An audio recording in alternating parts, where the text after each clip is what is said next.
നമസ്കാരം, ഞാൻ Anirudh Shankar. Welcome to my channel. Keralam നാടുവിടുമ്പോൾ പാർട്ട് 2. ഈ കേരളം നാടുവിടുമ്പോൾ പാർട്ട് 1 എന്ന് പറഞ്ഞിട്ടൊരു വീഡിയോ നമ്മൾ മുമ്പ് ചെയ്തിട്ടുണ്ട്. ഈ സബ്ജക്റ്റിനെ കുറിച്ച് നമുക്ക് കൂടുതലായിട്ട് സംസാരിക്കാം. കുടിയേറ്റം എന്ന് പറഞ്ഞാൽ നമ്മുടെ നാടുകളിൽ നിന്ന് അന്യനാടുകളിലേക്ക് പല കാര്യങ്ങൾക്കായി പോകുന്നു എന്നാണല്ലോ. ഈ കുടിയേറ്റം എന്ന് പറഞ്ഞ സംഭവം നമ്മുടെ നാട്ടിൽ തുടങ്ങിയിട്ട് വർഷങ്ങളായി. കേരളത്തിൽ നോക്കിയാലും ഇന്ത്യയിൽ നോക്കിയാലും അത് ഇന്നും ഇന്നലെയുമായിട്ട് തുടങ്ങിയതൊന്നുമല്ല.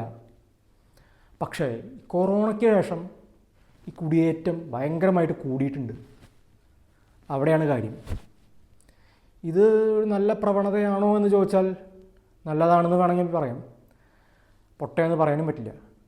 ഇതിന് നല്ലതുമുണ്ട് ദോഷവുമുണ്ട്. പക്ഷേ ഇതിൻ്റെ ഒരു കംപ്ലീറ്റ് ഇമ്പാക്റ്റ് നമുക്കിപ്പോൾ പറയാൻ പറ്റില്ല.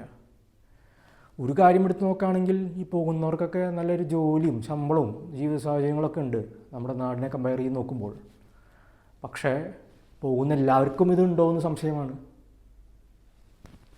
പക്ഷേ ഇതുപോലെയുള്ള കുടിയേറ്റങ്ങളിലൂടെയും യാത്രകളിലൂടെയും ഒക്കെയാണ് നമ്മുടെ നാഗരികത വികസിച്ചിട്ടുള്ളത്. നമ്മുടെ കേരളത്തെയും ഇന്ത്യയെയും ഒക്കെ വെച്ച് കമ്പയർ ചെയ്യുമ്പോൾ അന്യനാട്ടിൽ പോപ്പുലേഷൻ വളരെ കുറവാണ്. അപ്പോൾ പല ജോലികൾക്കും അവർക്ക് നമ്മുടെ ഹ്യൂമൻ വർക്ക് ഫോഴ്സിനെ ആവശ്യമുണ്ട്. അതായത് ഈ വെയർഹൗസ് ജോലികളായാലും ഈ കെയർ ടേക്കിംഗ് ജോലികളായാലും ഈ കാർപ്പൻട്രി, അങ്ങനെ പല കാര്യങ്ങൾ, നേഴ്സിംഗ് ജോലി, അങ്ങനെ പല ജോലികൾക്കും നമ്മുടെ ആളുകളെ അവർക്ക് ആവശ്യമുണ്ട്. അപ്പോൾ ഈ പറഞ്ഞ ജോലികൾക്കൊക്കെ നല്ല ഓപ്പർച്യൂണിറ്റിയാണ് അന്യനാടുകളിലുള്ളത്. നമ്മുടെ ഗ്രാമങ്ങളിലുള്ള ആളുകൾക്ക് പോലും ഈ അന്യരാജ്യങ്ങളിലേക്ക് ഒരു ആക്സസ് കൂടിയിരിക്കുന്നു.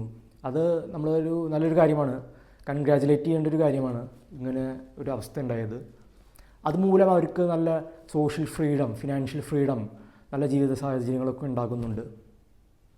പുറത്തൊക്കെ ശമ്പളം എന്ന് പറഞ്ഞാൽ അവർലി ബേസിസ്, മണിക്കൂർ ബേസിസിനാണ്.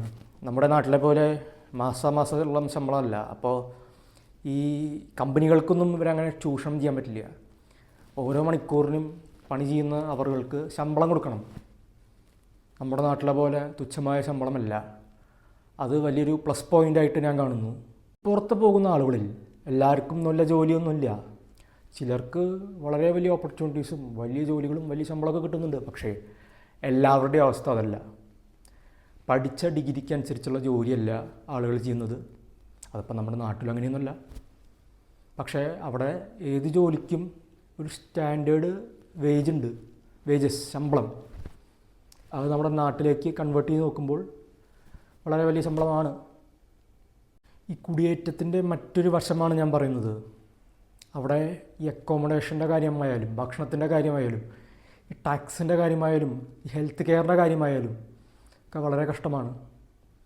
ഇപ്പോൾ ഒരു ജോലിയുടെ ഒരു വേക്കൻസി വന്നു നോക്കിയാൽ, ഒരു ചെറിയ ജോലി ആയിരിക്കാം, അതൊരു പോസ്റ്റിനുള്ള വേക്കൻസി ആയിരിക്കാം, അവിടെ നീണ്ട ക്യൂ കാണാം. എന്ന് വെച്ചാൽ ഓൾമോസ്റ്റ് അവിടെയും നിറഞ്ഞുകൊണ്ടിരിക്കുന്നു. അങ്ങനെ പുറം രാജ്യങ്ങളിലൊക്കെ ഇപ്പോൾ ഫ്രീ ഫുഡ് കിട്ടുന്ന സ്ഥലങ്ങളിൽ ഇന്ത്യക്കാരുടെ ഭയങ്കര ക്യൂ ആണെന്ന് കേൾക്കുന്നു. അപ്പോൾ അത് അഫോർഡ് ചെയ്യാനുള്ള പണം എല്ലാവരുടെയും കയ്യിലില്ല.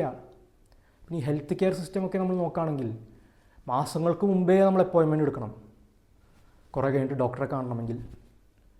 അപ്പോൾ അതൊന്നും ഒരു ശരിയായ കാര്യമല്ലല്ലോ. നമ്മുടെ നാടിനെ വെച്ച് നോക്കുമ്പോൾ അങ്ങനത്തെ കാര്യങ്ങളൊക്കെ ഇവിടെ പെർഫെക്റ്റാണ്. വിദേശങ്ങളിലേക്ക് പോയി സക്സസ് ആയ ആൾക്കാർ കുറേയുണ്ട്, സ്ട്രഗിൾ ചെയ്യുന്ന ആൾക്കാരും കുറേയുണ്ട്. പക്ഷേ അവരിടുന്ന ഈ ഫോട്ടോസും വീഡിയോസൊക്കെ കണ്ട് കണ്ണ് മഞ്ഞളിച്ച് നമ്മുടെ നാട്ടിൽ ഇരിക്കുന്ന കുറേ പേരുണ്ട്. അവരിതും കണ്ട് ഒരു ധാരണയിലാണ് പോയി പെടുന്നവരുണ്ട്. അങ്ങനെ പോകണമെന്ന് ദൃഢനിശ്ചയമുള്ളവർ കാര്യങ്ങൾ പഠിച്ച് മനസ്സിലാക്കി അവരുടെ സാമ്പത്തിക സ്ഥിതി അനുസരിച്ച് വേണം പോകാൻ. അല്ലെങ്കിൽ ഈ കണ്ട ലക്ഷങ്ങളൊക്കെ ചിലവാക്കി അങ്ങോട്ട് പോയിട്ടൊരു കാര്യമില്ല. അതുപോലെ തന്നെ തിരിച്ചു പോരേണ്ടി വരും, അല്ലെങ്കിൽ വിചാരിച്ച മാതിരി കാര്യങ്ങൾ നടക്കില്ല. അവിടെ പല കാര്യങ്ങളുണ്ട്, ഈ പോയവർ പറയാത്ത പല കാര്യങ്ങളുണ്ട്. അവിടെ ഈ ക്ലൈമാറ്റിക് വേരിയേഷൻസ്, അതുകൊണ്ടുണ്ടാകുന്ന ബുദ്ധിമുട്ടുകൾ.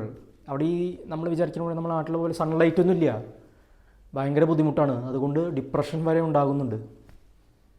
പിന്നെ ടാക്സസ് കാര്യങ്ങളൊക്കെ ഭയങ്കര ഹൈ ആണ്. അതൊന്നും പറയേണ്ട കാര്യമില്ല, നമ്മൾ നേരത്തെ പറഞ്ഞിട്ടുണ്ട്. അപ്പോൾ പോകുന്നവർ സൂക്ഷിച്ച് പോവുക. എക്സ്പെക്റ്റേഷൻ അല്ല റിയാലിറ്റി. അപ്പോൾ ഇതാണ് എനിക്ക് ഇപ്പോൾ പറയാനുള്ളത്. ഇവിടെ കൊണ്ടൊന്നും പറഞ്ഞു തീർക്കാൻ പറ്റുന്നൊരു ടോപ്പിക്കല്ല ഇത്. അപ്പോൾ ബാക്കി കാര്യങ്ങൾ അടുത്തൊരു വീഡിയോയിൽ നമുക്ക് സംസാരിക്കാം. അപ്പോൾ നന്ദി, നമസ്കാരം. എല്ലാവരും ലൈക്കും ഷെയറും സബ്സ്ക്രൈബൊക്കെ ചെയ്യുക. ഓക്കെ.